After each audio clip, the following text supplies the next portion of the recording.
हनुमान जन्माची कथा आपल्या भाषेत समजून घेणे रोचक आणि प्रेरणादायी आहे. हनुमान, ज्यांना अंजनी पुत्र किंवा मारुती म्हणून ओळखले जाते, हे हिंदू धर्मातील अत्यंत पूजनीय देवता आहेत.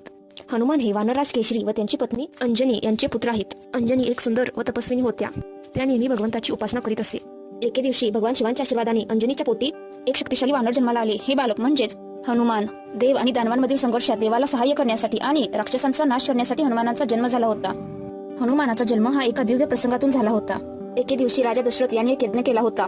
त्याचे फळ म्हणून त्यांना खीर मिळाली होती आणि ती खीर त्यांच्या पत्नीसाठी होती.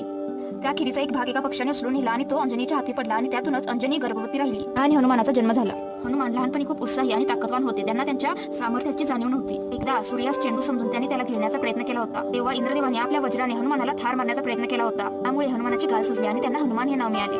नंतर इतर देवतांनी त्यांना अमर होण्याचे आणि अनेक वरदाने दिली. हनुमान हे केवळ शक्तिशाली नसून ते अत्यंत ज्ञानी, भक्तिशील आणि नम्र होते. ते रामभक्त म्हणून प्रसिद्ध आहेत.